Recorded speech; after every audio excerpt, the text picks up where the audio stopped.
Gone with the Wind, summary of Part 5. Let us get this started with.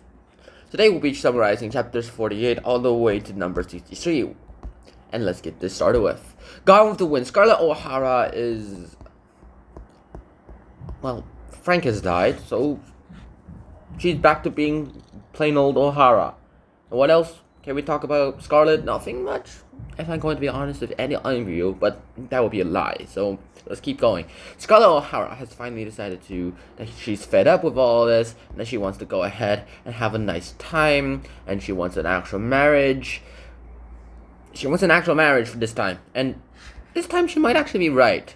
So, what do we get instead? She decides to go ahead and find some true love, and then she realizes Red Butler, the person who has mocked her, but has been very faithful and truthful to her for all those years. And so she goes, yeah, wanna marry me?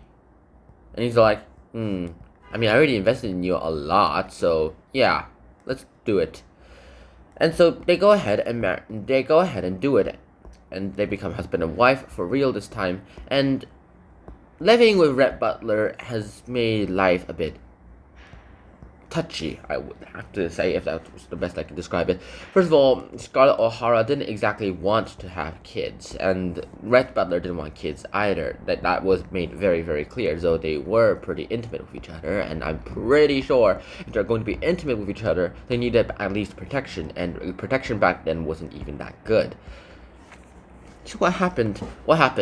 She got pregnant, and they both considered the abortion, but then Red is like, abortion nowadays is so dangerous that even the mother will die, and I do not want you to die. And she's like, you actually care about me? And then he's like, no, I just invested in you a little too much, my pet. Well, even with that regard, she goes ahead and has his baby anyway, and then the baby is born, and then they find out it's a daughter, and then Red Butler says, this is the best gift from heaven made to himself, and then he decides to go ahead and do his best to care for the baby. He comes back home earlier, yes, but he also comes back home drunk too. He himself literally said that he would not care in the world if he was drunk. He just would go ahead and do it for whatever sake. And then when he finally went ahead and hugged his now 2-year-old daughter, he's like, Uncle Brett smell funny. I don't like it. And then Red, of course, really didn't give up. I paused that last part because it was redacted. Regardless, here we are. And Red himself and Scarlett O'Hara have this nice little talk, and then once they realize that there's a bunch of talk with each other, and then Scarlett finally realizes that she's been chasing a dream that is unachievable, well, she finally realizes that the life doesn't really mean that much anymore either way. Oh, and once she finally went ahead and found out everything about Red, who has technically abandoned her, and she goes back to Tara without him,